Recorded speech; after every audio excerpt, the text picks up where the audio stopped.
अस्सलाम वालेकुम नाज़रीन, प्रोग्राम मेरी कामयाबी के एक और एपिसोड के साथ आपका मेजबान ज़ीशान आपकी खिदमत में हाजिर है। और जैसा कि हम कामयाबी का सफर जानते हैं लोगों का, किस तरीके से आपने कामयाबी हासिल की, ना सिर्फ उस सफर में कितनी परेशानियां आई बल्कि परेशानियों के साथ जो आपने सबक सीखा वो आकर यहाँ पे हमारे गेस्ट हमें बताते हैं और फिर उस चीज से रिलेट करते हुए आपको भी समझ आती है कि यस, जिंदगी में ऐसा भी होता है, जिंदगी में ये उतार ये चढ़ाव आता है और फिर जिंदगी का हर अमल आसान होता चला जाता है। कहते हैं कि अगर आप कड़ी मेहनत से कोई भी सफर शुरू करते हैं तो उसका अंजाम बहुत अच्छा होता है। और ये कहा जाता है कि अपने रब पर आप भरोसा करके कोई भी काम शुरू करते हैं तो अल्लाह ताला आपको उसमें जरूर कामयाबी देता है। आज की हमारी गेस्ट कुछ इसी तरीके से जिंदगी के किन किन दौर से गुजरी हैं और किस वजह से वो जिस फील्ड में आज हैं, क्या वजह है उसके पीछे, उनसे जानेंगे। महनाज अब्बासी हमारे साथ मौजूद है, खुश आमदीद कहते हैं उनको प्रोग्राम में।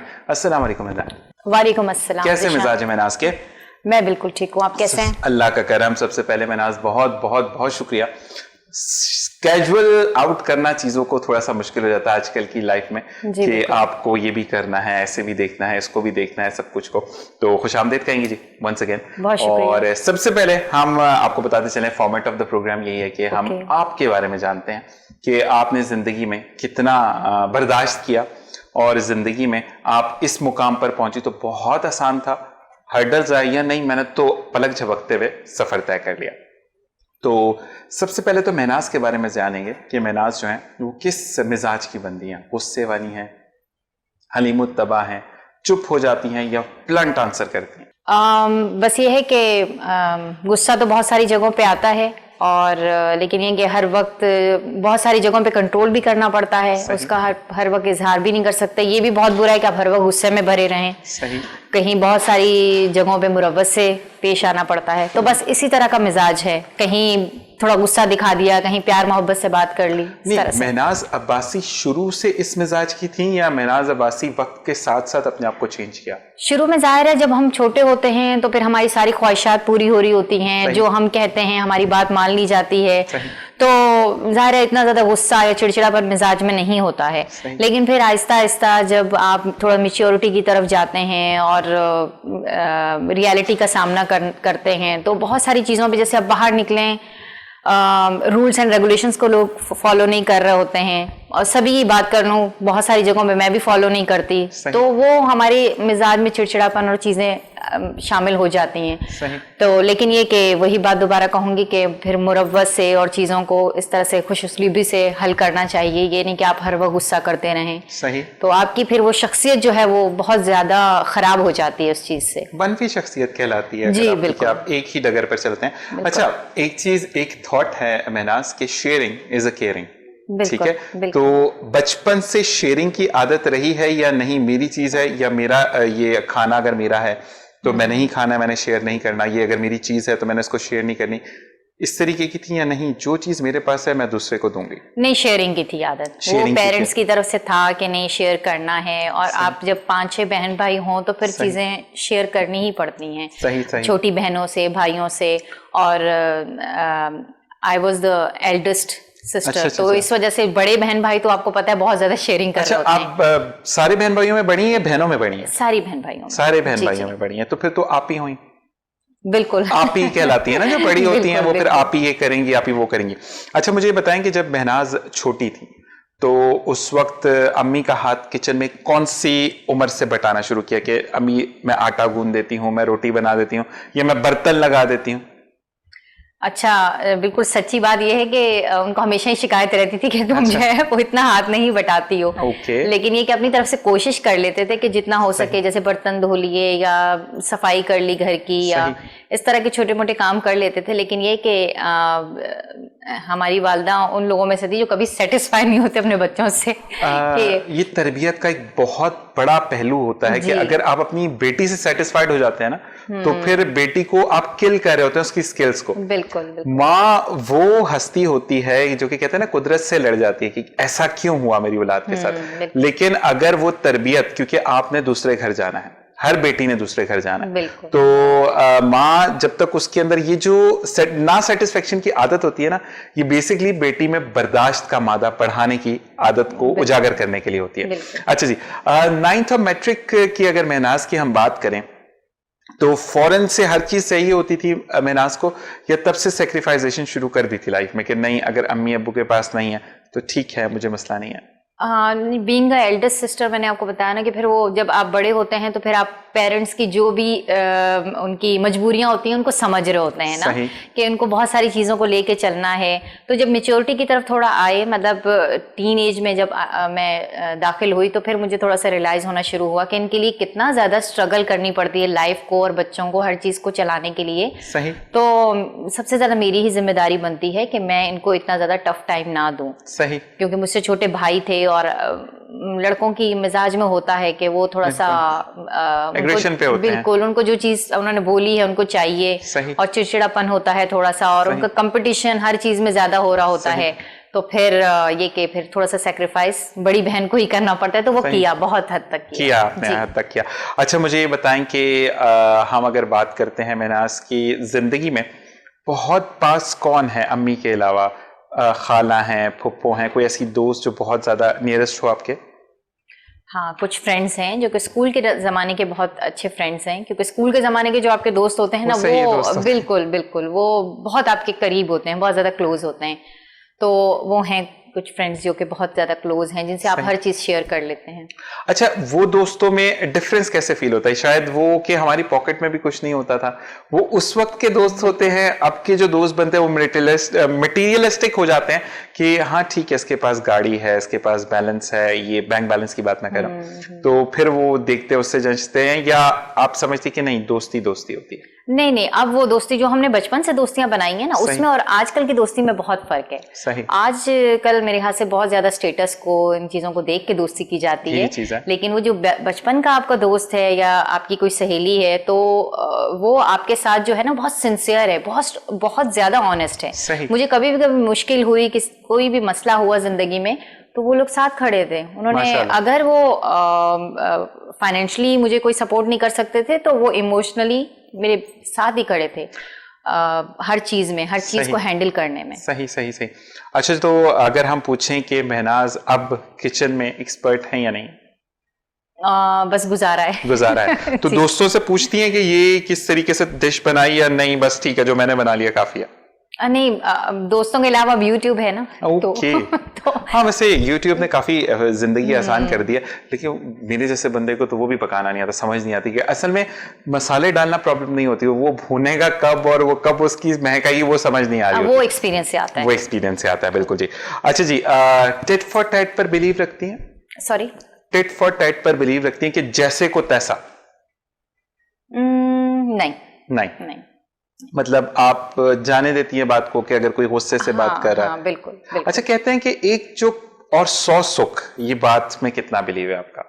बहुत ज्यादा है, बहुत ज्यादा है, और ये मैरिड लाइफ में तो बहुत ज्यादा है। मैरिड लाइफ में बहुत ज्यादा है। ठीक है जी। इसी के साथ साथ हम ये पूछेंगे कि जो एक शौक उजागर हुआ कपड़ों की तरफ आने का, वो भी हम बात में बात करेंगे, लेकिन बचपन से था ऐसा कि अगर कोई कपड़े सिल रहे हैं घर पे तो उसमें इमिटमेंट्स मैंने बतानी है, महनाज बताती थी कि नहीं अम्मी यहाँ पर लेस लगवा लेने हैं, या इसके साथ ये वाला कॉम्बिनेशन जाएगा, या बचपन में आप बिल्कुल जो अम्मी कहती थी वो पहन लेती थी, और उसके बाद अब ये शौक जो है वो बढ़ा आपका? नहीं, मुझे जो है ना बचपन में सुई में धागा डालना भी नहीं आता था। ठीक है। और वो टीन एज तक भी नहीं आता था। ठीक है। लेकिन ये कि एक बिजनेस करने का बहुत ज्यादा शौक था बचपन से ही, शुरू से ही, कि बस कुछ ऐसा करना है, जॉब नहीं करनी है। सही।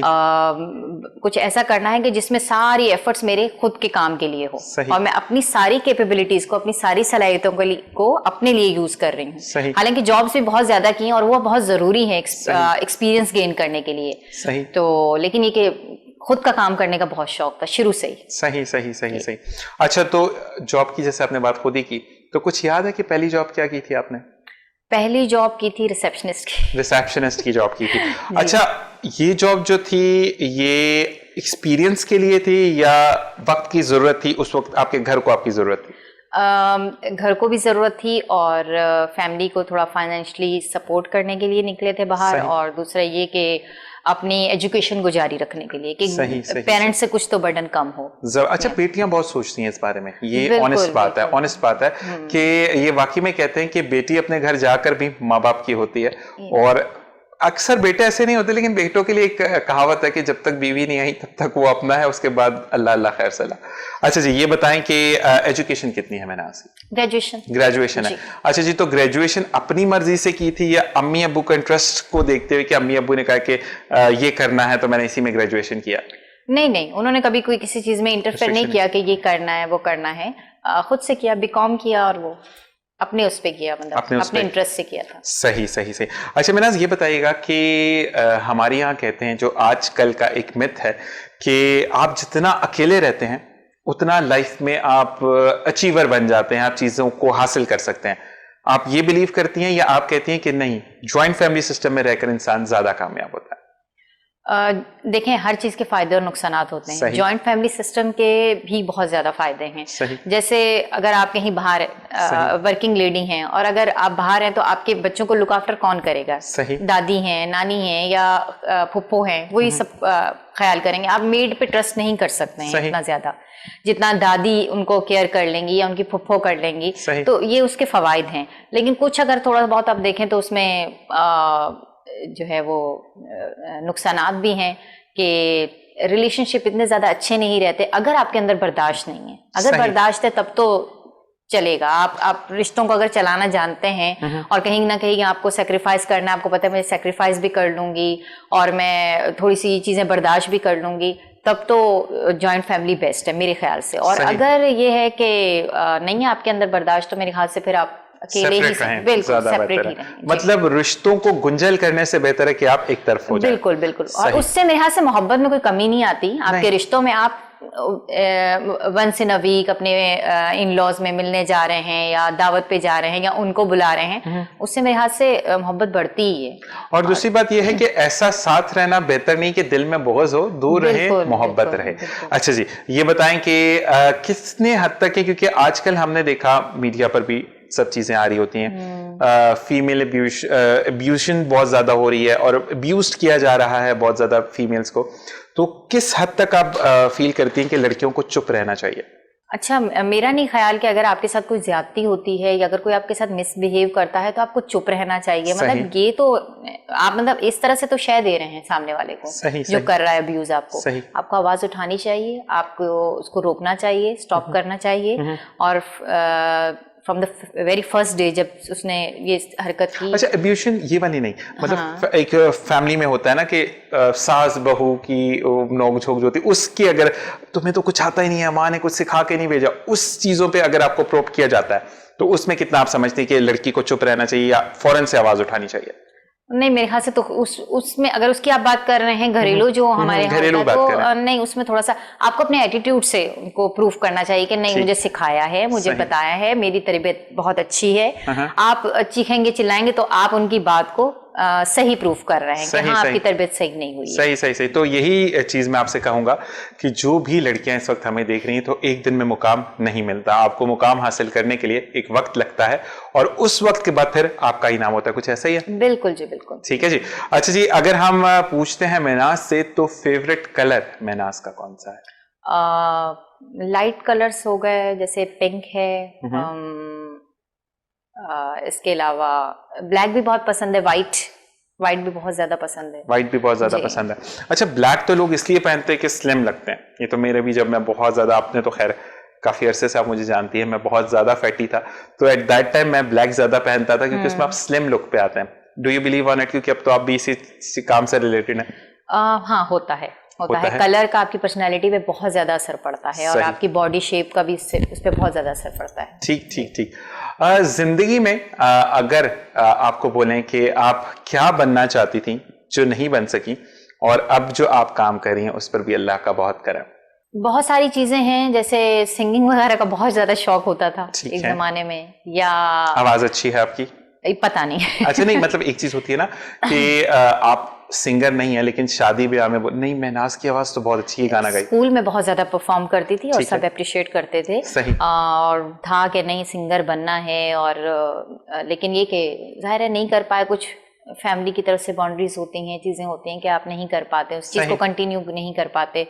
और इसके अलावा जैसे क्रिकेट वगैरह या बैडमिंटन, ये वो इन चीज़ों का बहुत ज़्यादा शौक था, लेकिन उसको भी कंटिन्यू वक्त के साथ ज़्यादा ज़ाहिर है आपके पास ऊपर बहुत ज़्यादा रिस्पॉन्सिबिलिटीज आ जाती हैं, तो ये चीज़ें फिर बहुत पीछे रह जाती हैं। और इसको हम कहते हैं हमारी मशरकी बेटी, जो पाकिस्तान की बेटी है, वो इन चीज़ों को समझती है कि एथिक्स हमें इजाज़त नहीं देते। ऑल्दो किसी चीज़ पे बाउंड्रीज नहीं है हमारे मुल्क में, लेकिन हमारी बेटियां खुद इन चीज़ों को ख्याल करती हैं। हाँ जी, अब ये बताइएगा कि आपके काम की तरफ आते हैं कि महनाज ने जो है वो काम क्यों शुरू किया, जिसको हम कहते हैं ड्रेस ऑन अ रेंट, जो आपका काम है। जी जी। तो ये बताइएगा कि क्या वजह थी? कोई ड्रेस अच्छा लगा था, ले नहीं सकी थी, या किसी दोस्त की शादी थी, उसको ब्राइडल ड्रेस नहीं मिल सका, तो आपने कहा नहीं अब तो ये काम मैंने खुद शुरू करना है, ताकि जो बहन बेटियां उन चीजों को अफोर्ड नहीं कर सकती तो वो रेंट पर लेकर अपना दिन संवार लें, बाकी फिर अल्लाह मालिक है। जी, शुरू ऐसे किया था कि मैंने बहुत सारी अपनी फ्रेंड्स को, दोस्तों को, अपने रिलेटिव्स में बहुत सारे लोगों को ये बोलते हुए सुना था, लेडीज़ को, कि मैंने इतना एक्सपेंसिव ड्रेस बनाया, मैंने 2.5 लाख का बनवाया, 2 लाख का बनवाया डिज़ाइनर से, और अब वो वैसे का वैसा रखा है। और मैं देखती थी कि OLX पे या इधर उधर बहुत ज़्यादा जो वेबसाइट्स हैं हमारी सेलिंग की, तो उस पर ड्रेसेस लगे हुए हैं कि उन्होंने हाफ रेट पे वो सेल कर रही हैं। तो मेरे दिमाग में ये आइडिया आया कि ये जो इतनी एक्सपेंसिव चीज़ है और जिसको हमने सिर्फ 4-5 घंटे पहनना है, तो इसको हम रेंट आउट क्यों नहीं कर सकते? जैसे कि हम यहाँ पर एक ब्रेक का वक्त हुआ है, वापस आके कंटिन्यू करेंगे इसको। कि ब्रेक पर जाते हुए हम ये सवाल छोड़े जाते हैं महनाज के पास कि रेंट आउट ही क्यों, उसको सेल क्यों नहीं किया, इसके पीछे क्या रीजन था? आपने कहीं नहीं जाना, देखते रहिए प्रोग्राम मेरी कामयाबी।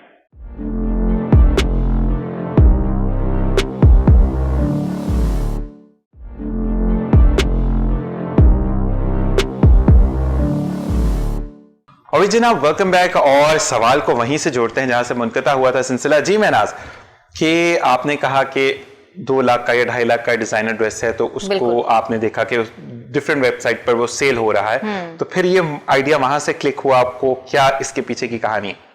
हाँ, बस ये यहाँ वहीं से मैंने ये आइडिया पिक किया कि ये जो इतनी महंगी चीज़ है, इस पे जो इतना पैसा खर्च होता है, और ये इस्तेमाल भी सिर्फ 4 घंटे होना है, और उसके बाद जो है वो वार्डरोब की नज़र हो जाना है, सारी जिंदगी वो वार्डरोब में रखा रहेगा या किसी संदूक में पड़ा रहेगा। तो क्यों ना इस चीज़ को हम रेंट पे लें, जैसे कि हम दूल्हे की गाड़ी जो होती है वो रेंट पे ही होती है, मोस्टली रेंट पे ही होती है। बेचारा रिक्शा चला रहा है, कहाँ से गाड़ी बिल्कुल, तो वो भी हम रेंट पे ले लेते हैं, बजाय ये कि हम जो है वो 30 लाख की गाड़ी ले लें, तो हम उसको रेंट पे ले लेते हैं कि यार 4 घंटे तो यूज होनी है, 5 घंटे यूज होनी है, तो दूल्हे को हम रेंट की गाड़ी पे लेके जाते हैं। तो क्यों ना ये जो ब्राइडल ड्रेसेस हैं और ज्वेलरी है, ये यूज ही नहीं होने, तो हम इनको खरीदें क्यों, हम रेंट पे देते हैं। अच्छा, मेरी खुद की वेडिंग जब हो रही थी, तब भी मैंने बहुत ज़्यादा सर्चिंग की ना कि मुझे कहीं से मिल जाए कि रेंट पे ड्रेस, मैं इतने ज़्यादा पैसे मैं अफोर्ड भी नहीं कर सकती, और मुझे ड्रेस भी बहुत अच्छा चाहिए। लेकिन जब मैंने सर्चिंग की तो कोई ड्रेस 2 लाख का, 2.5 लाख का, डिज़ाइनर की तरफ जाए तो इससे भी ज़्यादा एक्सपेंसिव। तो फिर मैंने सोचा कि मैं ये काम तो मुझे करना ही करना है, लाजमी मैं करूँगी इसको, कि मैं इस चीज़ पे लोग इतना ज़्यादा पैसा खर्च करते हैं, मैं इसको रेंट पे प्रोवाइड करूँगी। तो ये आइडिया वहाँ से मेरे जहन में आया। अच्छा, कुछ लोगों का ये मानना होता है कि ये आपका जो शादी का जोड़ा है, इस पे रेंटेड नहीं होना चाहिए, इसको आप लें, चाहे आप सस्ता लें या महंगा लें। तो वो भी कॉन्सेप्ट थोड़ा थोड़ा चेंज होता चला जा रहा है, क्योंकि आजकल जब तस्वीरें खिंचती हैं, मूवीज बनती हैं, तो वो लोगों को ये होता है कि मैंने ये वाला ड्रेस पहना था, देखा ये इस डिजाइनर का था, तो उससे उनकी वो लगन भी पूरी हो जाती है। अच्छा, ये बताइएगा कि एक ड्रेस जब आप खरीदते हैं, फर्ज करें वो 2 से 2.5-3 लाख रुपए का है, तो अगर हम बात करते हैं 3 लाख रुपए पे, तो वो कितने रेंट पर मिल जाता है और आपकी क्या शराइत होती है उसके? अच्छा, जो 3 लाख का ड्रेस है वो आपको मिल जाएगा 25,000, और उसमें इट्स नॉट पर डे, आपको 3-4 डेज के लिए मिल जाता है। और उसमें ज्वेलरी भी शामिल होती है, उसमें आपका क्लच भी शामिल होता है, जो दुल्हन का पर्स वगैरह होता है, वो भी काफ़ी एक्सपेंसिव मिलती हैं ये चीज़ें ना, तो वो भी साथ में शामिल होती हैं। तो और अगर इससे थोड़ा सा आप 2.5 लाख की तरफ आए, 2.5 लाख अमाउंट का जो ड्रेस है वो आपको 22,000, 20,000, इसी तरह अगर अमाउंट कम होता जाएगा, मतलब जो उसकी कॉस्ट है एक्चुअली, तो रेंट भी उस हिसाब से फिर कम होता चला जाता है। ठीक है। अच्छा, ये बताएं कि फ़र्ज़ करें एक बंदे ने आपसे, किसी भी घराने ने आपसे ड्रेस उठाया और समहाउ कोई प्रॉब्लम हो गई, वो 2 से 3 दिन में वापस नहीं कर सके, उनको 1 से 1.5 हफ्ता लग गया, तो फिर उसके रेंट बढ़ता जाता है या आप जो अमाउंट रखते हो उसमें से इतना फीसद तो डिडक्ट होगा? कुछ है ऐसे शराय? देखिए वो कंडीशंस वगैरह पहले से तय हो जाती हैं, बिल्कुल, कि आपने इस तरह से इसको करना है। अगर तो थोड़ा बहुत लेट हो जाता है, क्योंकि आउट ऑफ सिटी भी देती हूँ मैं रेंट पे, तो अगर फर्ज करें वो कोरियर नहीं करवा पाया या कोई और इश्यू हो गया कि जिसकी वजह से उसने वापस रिटर्न नहीं किया, तो फिर वो इन्फॉर्म कर दें। सही इन्फॉर्म कर दें कि भाई आज नहीं, हम आपको कल रिटर्न कर देंगे। तो इसमें कोई इश्यू नहीं है, कोई डिडक्शन नहीं होती। सही। अच्छा, एक चीज और होती है, क्योंकि आप जब भी काम करते हैं तो एक दिल में शक का ऑर्गन रहता है, क्या ये वापस करेगा या नहीं करेगा, तो उसकी सिक्योरिटी क्या होती है? हाँ, कुछ सिक्योरिटी डिपॉजिट उनको रखवाना होता है। जाहिर है अगर 3 लाख का ड्रेस है तो 3 लाख तो कोई नहीं रखवाएगा, लेकिन जो उनके लिए अफोर्डेबल अमाउंट होता है वो रखवा देते हैं। सही। अच्छा, और ये कितने अरसे, मतलब कितनी दफा यूज होता है ये ड्रेस, उसके बाद आप उसको डिस्कार्ड कर देते हैं? तकरीबन 4 से 5 दफा। 4 से 5 दफा। जी। अच्छा, उसके बाद वो सेल आउट होता है या वो आप फिर छोड़ देती हैं कि नहीं अब इस पे काम नहीं हो सकता? वो सेल आउट तो नहीं होता, वो ब्राइडल शूट्स के लिए यूज हो जाता है, क्योंकि जो रैंप पे वॉक्स वगैरह होती हैं या बहुत सारे ऐसे शूट्स होते हैं जिसमें एडिटिंग वगैरह हो जाती है, मॉडल शूट्स होते हैं, तो उसमें इजीली यूज हो जाता है, क्योंकि उस ड्रेस को कंडीशन ऐसी होती है कि अब उसको ब्राइड नहीं पहन सकते, लेकिन मॉडल शूट के लिए वो लाजमी यूज हो सकता है, क्योंकि एडिटिंग हो जाएगी पिक्चर्स में। सही। अब अगर हम बात करते हैं कि ड्रेसेस जब आपसे कोई लेने आता है तो वो भी डिस्कस होता है आपसे कि मेरा ये कलर है और मैं मतलब इस कलर पे या इस टोन पर मुझे कौन सा कलर सूट करेगा? वैसे तो एक नॉर्मल रेड होता है या मैरून कलर होता है, लेकिन आजकल ट्रेंड थोड़ा चेंज हो रहा है, अब डिफरेंट कलर्स पर लोग जा रहे हैं। तो मुझे बताएं कि फिर वहाँ पे आप उनकी काउंसलिंग वगैरह भी करती हैं या नहीं, बस मुझे मैरून कलर का चाहिए, मेरे पास ये 3 ड्रेसेस हैं, आप तस्वीर भेजती हैं और उसके बाद सिलेक्ट हो जाता है? अच्छा, काफ़ी टाइम से नहीं, काम करते करते अब जो है वो काफ़ी आइडिया हो गया कि किसकी बॉडी शेप पे और किसका स्किन के हिसाब से उस पर कौन सा ड्रेस जो है वो अच्छा लगेगा, तो मैं सजेशन उनको ज़रूर देती हूँ। प्लस ये कि लेडीज़ का ये भी होता है कि मुझे बहुत हैवी ड्रेस चाहिए, उसके साथ बहुत हैवी ज्वेलरी चाहिए, तो मैं उनको ये सजेस्ट करती हूँ कि देखें, अगर आपने ड्रेस बहुत ज़्यादा हैवी लिया है तो ज्वेलरी उसके साथ आप थोड़ी सी लाइट ले लें। गोला गंडा लगता है। हाँ, बिल्कुल ऐसा लगता है कि जैसे सब सारे अरमान आपने आज ही पूरे करने हैं। तो अब बात सुनते हैं वो, और अब तो मीडिया ने उनको इतनी अवेयरनेस दे दी है कि सबको पता है कि किस तरह से हमें कैरी करना है खुद को। वरना पहले वाकई में इतना भड़कता हुआ जोड़ा और फिर इतनी सारी ज्वेलरी कि वो लिटरली लगता था इतना ज्यादा मेकअप वाली पहली शादी है ये। मेकअप इतना ज्यादा। अच्छा, मेकअप तो नीड होती है दुल्हन की, ये तो मैंने जितने भी आप शोज देख लें या सब कुछ देखे तो उस पर भी ये कहते हैं कि दुल्हन का जो ब्राइडल डे है, यानी वेडिंग डे है, और वलीमा पे थोड़ा सा सॉफ्ट है, लेकिन ब्राइड डे पे तो नहीं, अब थोड़ा ट्रेंड चेंज हुआ है कि मेकअप जो है ना थोड़ा सॉफ्ट हो गया है। पहले होता था ना कि बस सारा मेकअप आज ही करना है, सारी ज्वेलरी आज ही पहननी है। सही। तो वो वाली चीज अब नहीं है, अब मेकअप भी थोड़ा सॉफ्ट ही होता है। लड़का भी साथ करवा के बैठता ना, बिल्कुल मैच हो जाए दोनों में, लड़की का ज्यादा होगा तो प्रॉब्लम हो जाएगी। अच्छा जी, ये बताएं कि आप सिर्फ फीमेल सेक्शन को डील करें या मेल सेक्शन पर भी हैं? नहीं, अभी फिलहाल फीमेल। तो मेल का कुछ इरादा, बेचारे लड़के भी शादी करते हैं। हाँ, बिल्कुल करते हैं, लेकिन असल में वो इतना डिजाइनर की तरफ जाते नहीं है। नहीं, वो बेचारे और डिजाइनर के खर्चे बहुत होते हैं ना उनके। हाँ, इसलिए वो बस सीधे साधे जो भी उन्हें मतलब डिजाइन करके दे दे तो वो पहन लेते हैं। तो और भी ये है कि जो लड़कों के ड्रेसेस होते हैं वो इतने एक्सपेंसिव होते भी नहीं। आप शेरवानियां चेक करें जाके, माशाल्लाह मार्केट में अच्छी हैं, लेकिन वो बेचारे फिर वो उसके ऊपर एक लड़के पे बर्डन होता है कि वलीमा अच्छा देना, तो वो उन खर्चों में भूल जाता है चीजें, वरना हर एक का दिल होता है। अच्छा जी, ये बताएं कि अगर कोई बहुत ज़्यादा हैवी लड़की है, यानी बल्कि उनका बॉडी है, तो फिर आप उनको क्या सजेस्ट करती हैं कि ये कलर आप ये वाला पहने या आप कढ़ाई छोड़ दें? कुछ ऐसी सजेशन होती है आपकी, या ज्वेलरी में कम करें ताकि आप ज्यादा हैवी ना लगें? हाँ, बिल्कुल ऐसी सजेशन देती हूँ कि भाई आप ड्रेस बहुत ज्यादा हैवी ना लें। सही। ज्वेलरी भी थोड़ी सी लाइट ही रखें। सही। ठीक है ना, ताकि आप और बहुत ज्यादा हैवी ना लगें। सही। तो ये इस तरह की सजेशन मैं उनको देती हूँ, और बात समझ में भी आ जाती है उनको कि भाई इस तरह से ये अगर बोल रही हैं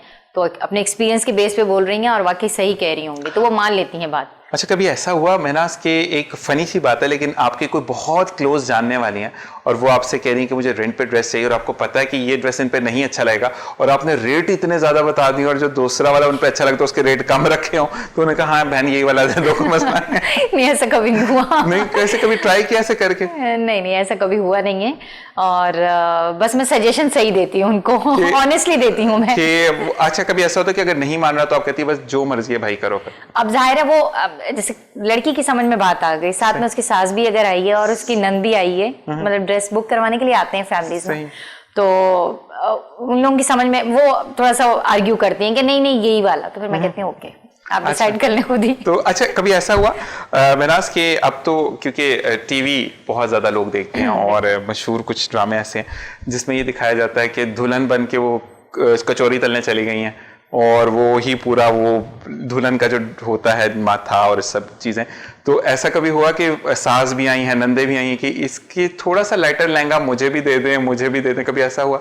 हाँ बिल्कुल, ऐसा होता है। जी। आजकल बड़ा ट्रेंड है। अच्छा, what do you think about that कि एक हमारा जो पाकिस्तानी कल्चर है उसके अंदर अगर लड़की जितनी भी मॉडर्न हो जाए, लेकिन जब हम जाते हैं किचन में तो प्रॉपर एक बाल बनाकर पीछे कर जाते हैं। आजकल वो जो नूडल टाइप बाल होते हैं वो सामने और आप वो उधर कचौरियां तल रहे हैं, हलवे बना रहे हैं, तो उसके प्रेफर करती हैं आप ये चीजें? अच्छा, ये मेरे यहाँ से ड्रामों में ही होता है, रियलिटी में नहीं होता है। नहीं, वैसे कि ड्रामों में देखते तो क्या एज्यूमेशन होती है कि यार ये सही हो रहा है या नहीं, ये हमारी सकाफत नहीं, वो बिल्कुल पागलपन लगता है कि आप जो है वो रियलिटी से मैच ही नहीं करते।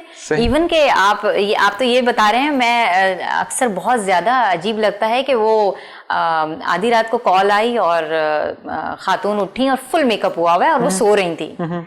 तो ये ऐसा कहाँ होता है? मेकअप करके इतना मेकअप करके कौन सोता है? और नींद कैसे आ जाती है? अच्छा, और एक चीज और है, मेकअप खराब भी नहीं होता, वो आंखों के ऊपर जो कलर लगता है वो भी वहीं का वहीं होता है, तो ये बड़े जबरदस्त लगता है, ग्लू वगैरह को लगाते होंगे, ये कुछ चीजें ऐसी होती है। अच्छा, कभी ऐसा हुआ कि आपको कुछ डिस्पैच करना था, चीज आपने ऑर्डर भिजवाना था और ऑन डे उनकी शादी है और आप भूल गई? नहीं, ऐसा कभी भी नहीं हुआ? नहीं, पंक्चुअल है बहुत ज्यादा। अच्छा जी, अब ये बताएं कि जो खवातीन इस फील्ड में आना चाहती हैं उनके लिए क्या सजेशंस होंगी आपकी, जो चाहती हैं कि हम, क्योंकि इससे आपका घर भी चल सकता है। बिल्कुल नेचुरली सी बात है कि आप एक दफा लगा देते हैं अमाउंट, 2 से 3 4 से 5 दफा भी, और समटाइम तो ऐसा होता है बेचारे जो थोड़े से वो कहते हैं ना टूटे फूटे घर से होते हैं, तो वो कहते हैं चलो जी थोड़ा बहुत खराब है तो चल जाएगा जोड़ा, तो उससे आपका घर की आमदन भी स्टार्ट हो जाती है।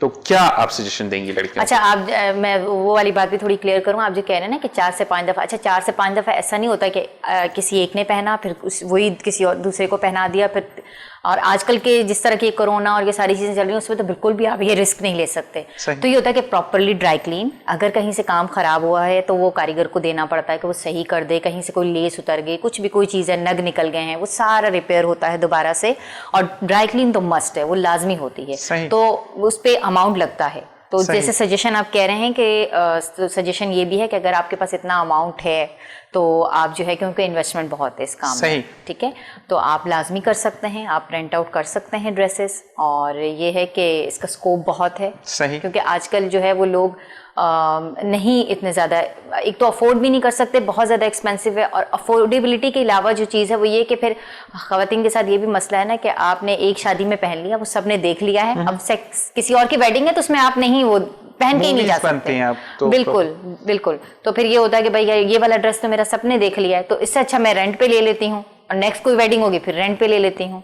तो ये है कि ड्राई क्लीनिंग, ये सारी चीज़ें अगर आप मेहनत कर सकते हैं और ये कि उसको ऑनेस्टली कर सकते हैं तो लाजमी कीजिए। अच्छा, आजकल वैसे एक चीज़ मैंने बड़ी देखी है खवातीन में, अब ड्रेस दिखाने के लिए अगर 2 से 1 दिन बाद या 10 दिन बाद 5 दिन बाद कोई शादी है तो वो खुद तो पाउट बनाती है, अगले का ड्रेस पूरा कैप्चर करती है, फिर उसको अरे तुमने तो ये इस दिन भी पहना था ना, तो बेचारे में मसला हो जाता है। लड़कों का मसला ही कोई नहीं, जो आ गया पहन लिया जी। और लड़कों में मुझे सबसे ज्यादा अच्छी बात लगती है, तुमने जो परसों शर्ट पहनी थी वो मुझे तो मैंने आज पहन के जानी है, तो ये बड़ा अच्छा रहता है। अच्छा जी, तो आप सिर्फ ब्राइडल में ही डील करती हैं या पार्टी वेयर्स में भी हैं? पार्टी वेयर का बहुत साइज वगैरह का बहुत ज्यादा इशू हो जाता है, पार्टी वेयर बहुत ज्यादा नहीं है, और ये कि पार्टी वेयर इतना ज्यादा रेंट आउट होते भी नहीं है, लेकिन ये कि ब्राइडल बहुत है, ब्राइडल का कलेक्शन ज्यादा है जी। ठीक है जी, ठीक। अच्छा, ये बताइएगा कि अगर कोई इस कारोबार को स्टार्ट करना चाहता है तो मिनिमम उसके पास कितना अमाउंट हो, एक आइडिया के तौर पर मैं आपसे पूछ रहा हूँ कि इतने अमाउंट से वो कारोबार शुरू कर सकते हैं? कम से कम भी 3 लाख 3 लाख होने चाहिए, ठीक है जी। और फिर अच्छा, लिंक्स, सबसे पहली बात तो ये तो 3 लाख तो लगा दिए, लिंक्स होंगे तो फिर बात है। बिल्कुल बिल्कुल। अब ये है कि 3 लाख का वो फिर आप रोड खुद ही वार्डरोब में देखेंगे लोग। वो उसको सोशल मीडिया पे बहुत ज्यादा एक्टिव होना पड़ता है। ठीक है। सोशल मीडिया, फिर आपको जो है आपका इलेक्ट्रॉनिक मीडिया, उससे आपको बहुत ज्यादा टच में रहना पड़ता है। सही, ये सही, सारी सही। चीजों में अगर आप बहुत ज्यादा एक्टिव हैं तो आप कर सकते हैं। तो आपने पहले दोस्तियां बनाई या पहले कारोबार शुरू किया? नहीं, मैंने पहले सोशल मीडिया पे पेज बनाया। ठीक है। और ड्रेसेस मैंने फॉरन नहीं लिए थे, मैंने इधर उधर से आपका ले लिया, किसी और का ले लिया, फ्रेंड का ले लिया, किसी की जिनकी वेडिंग्स हुई थी ना, वैसे ही रखे हुए थे। जैसे मैंने शुरू में बताया कि वार्डरोब में पड़े रहते हैं वो ड्रेसेस, सबसे लेके और मैंने स्टार्ट कर दिया। लेकिन जब रिस्पांस बहुत अच्छा है तो फिर इन्वेस्ट करना शुरू कर दिया। इन्वेस्ट करना शुरू, मतलब पहले आप खुद से इन्वेस्ट ना करें, आप ये कहती है ना? जी बिल्कुल। तो मतलब जैसे दोस्तों, अम्मी, पुप्पी, दादी को किसी का पड़ा हुआ तो सबके ड्रेसेस मिल जाते हैं। अच्छा, आजकल तो एक नया ट्रेंड महनाज बहुत ज्यादा इन हो गया कि अपनी अम्मी का ड्रेस या तो वो अपने निकाह पे पहनना है या अपने वलीमे पे पहनना है, अगर वो रेड नहीं है तो आप किस तरह से कैसे देखती हैं कि ऐसे है अब या नहीं, ये खत्म होता जा रहा है ट्रेंड? नहीं, बहुत अच्छी बात है, पहनना चाहिए अगर ये ट्रेंड, और अगर पहन लेते हैं तो मेरे ख्याल से उसमें कोई मुजायका नहीं है। क्योंकि उस जमाने में जो ड्रेसेस बनते थे आज से 10, 15, 20 साल पहले, उनका काम बहुत अच्छा है। अभी भी आप उनको खोल के देखें वो बिल्कुल वैसे का वैसा होगा। अब थोड़ा सा ये होता है कि वो 6 महीने के बाद आप निकालेंगे ना, थोड़ा कालापन आना शुरू हो जाता है काम में। तो वो गोटा और दबके का जो काम है वो दोबारा से इन हो चुका है, तो आप यूज कर सकते हो उन चीजों को। और अगर आप नहीं यूज करें तो आपकी बहन जो है वो मेहंदी में साथ जा रही हैं या वो बारात वाले दिन जो है वो पहन सकती हैं। अच्छा, बीइंग ड्रेस डिजाइनर हम आपको कहें या ड्रेस रेंट आप पे देती हैं, तो आप उनको सजेशन देती हैं कि अगर आज आपकी दुल्हन ने लहंगा पहनना है तो प्लीज आप बहनें या भाभियां लहंगे ना पहने क्योंकि लड़की का जो है वो रूप घूमता है, या आप ऐसी कोई सजेशन नहीं देती? वैसे ये तो बड़ा उनका पर्सनल मैटर है, वो कुछ भी पहने, लेकिन ये कि मेरे ख्याल से पर्सनली मुझे कि इतना हैवी ना पहने कि पता चले दुल्हन अलग से नजर आए। सही। हाँ, कि वो पता चले कि यही दुल्हन है। सही। और वो उस थीम को फॉलो कर लें, थोड़ा बहुत मतलब उससे मिलती जुलती ड्रेसेस बना लें, लेकिन थोड़ी लाइटर उस पर जाएं। और इसी के साथ हमें भी एक कॉल आई है कि ब्रेक की तरफ जाना है, ब्रेक से वापस आएंगे और ये पूछेंगे कि अगर आपने थीम है कि आपने सिर्फ लहंगे ही पहनने हैं तो फिर उसमें क्या किया जाए कि आप लगें कि आप ब्राइड के साथ हैं। आपने कहीं नहीं जाना, देखते रहिए प्रोग्राम मेरी कामयाबी।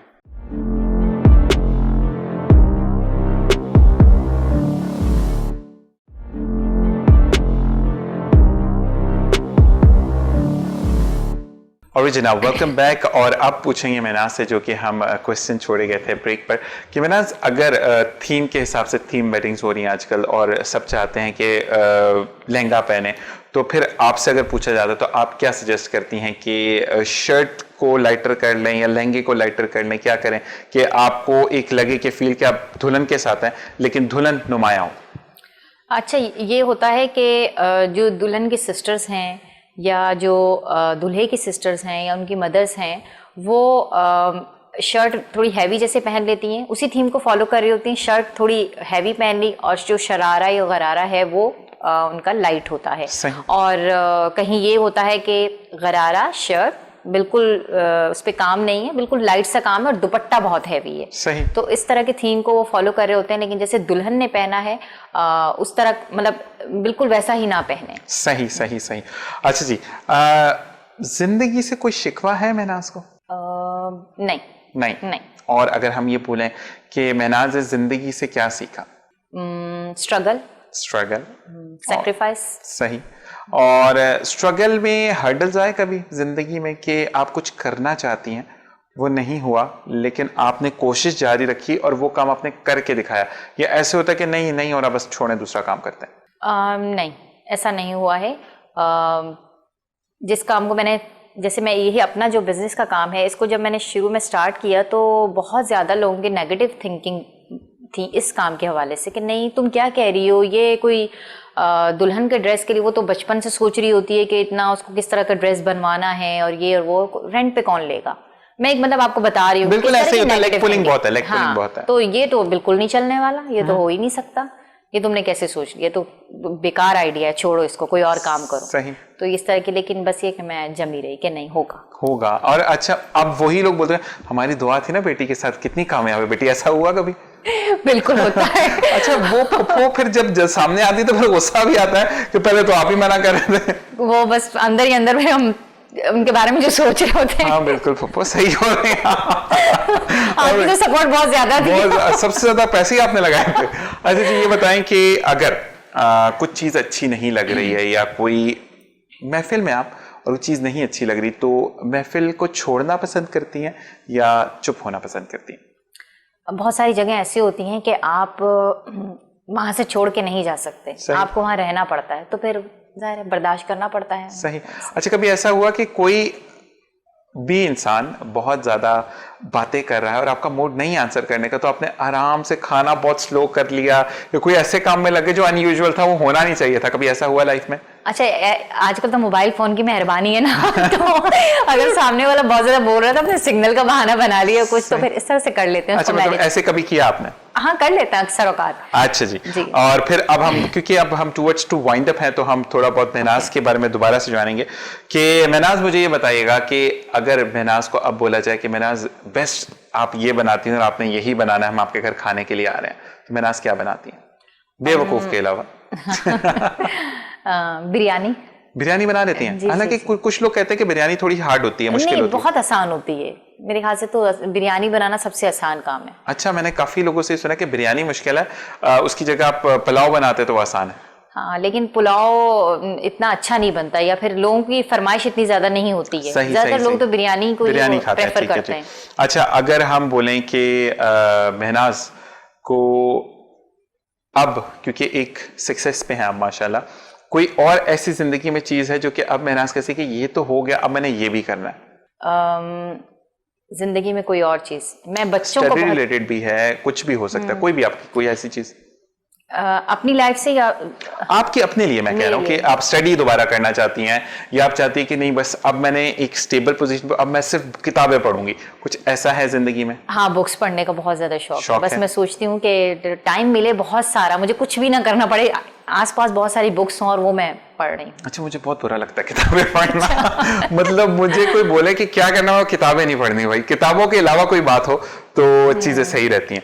अच्छा जी, अब ये बताएं कि अगर किसी को कोई सजेशन देनी हो, कि फर्ज करें आपको किसी की कोई बात बहुत बुरी लगी है, तो आप ब्लंट बोलती हैं या एहसास करके बोलती हैं कि नहीं इसको बुरा ना लगे और मैं इसको समझा भी दूं, क्या करती हैं? डिपेंड करता है कि सामने कौन है। सही। हाँ, अगर मेरे अपने बहन भाई होंगे, मेरे बच्चे होंगे, तो फिर मैं बोल दूंगी कि देखो ये चीज इस तरह से नहीं है, तुमने बहुत ही खराब किया है, ये गलत है, इस तरह से नहीं होना चाहिए। और कोई अगर आपके बहुत ज्यादा क्लोज नहीं है और आपको बुरा लगा और उसका असर पड़ रहा है आपके काम से, वैसे तो लोग कर रहे होते हैं बहुत सारी गलत चीजें, लेकिन जाहिर है आपके वो इतने क्लोज नहीं होते, आप उनको जानते नहीं है, तो फिर आप उनको कुछ भी नहीं कह सकते, थोड़ा मुरब्बत से फिर पेश आना पड़ता है। सही सही सही। तो ऐसा होता है कि कभी आपको किसी ने फॉर ग्रांटेड लिया?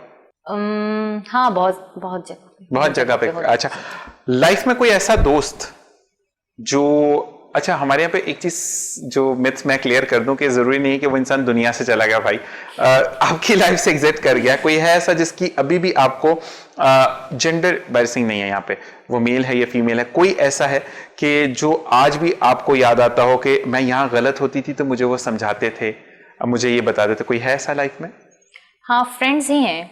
नहीं, कोई ऐसा जो नहीं इस वक्त आपकी लाइफ में मौजूद नहीं है लेकिन आप उसको आज भी याद करती हैं किसी ऐसे मौके? बिल्कुल ऐसे हैं, तो नाम लेना पसंद करेंगी या नहीं? हाँ, मेरी एक फ्रेंड है, एक मेरे कोलीग थे मुनीब, और मेरी एक फ्रेंड है फरा। सही। तो वो लोग हैं बहुत। अच्छा जी, अब आते हैं फ्रॉम टूवर्ड्स टू एंड से पहले, जैसे मैंने कहा था कि आपने कहा कि आप गाना बहुत अच्छा गाती थी, तो पाकिस्तानी कोई एक गाना जो आप गुनगुनाना चाहें और जिसके लिए भी गुनगुनाना चाहें उसका नाम लेकर उसको याद करें और गुनगुनाएं, कौन सा पाकिस्तानी गाना जो आपके दिल के बहुत करीब हो? अच्छा, ये जरूरी है? आपकी मर्जी है, नहीं गाना तो मैं कोई फोर्स तो नहीं कर रहा, लेकिन आपने ख्वाहिश जाहिर की थी कि मैं सिंगर बनना चाहती हूँ, और वीनस टीवी का हमेशा से एक, जब से ये चैनल स्टार्ट हुआ यही मोटो है कि आपके अंदर का जो हिडन टैलेंट है उसको सामने लेकर आना। क्या पता कल आप भी गा रही हो और हम भी पासेस लेने लाइन में लगे। अच्छा, अब तो होना नहीं है, चलें ट्राई करती हूँ, अब तो हालांकि बहुत टाइम हो गया, बहुत अरसा हो गया। मतलब पाकिस्तान बनने से पहले की बात है? जी बिल्कुल।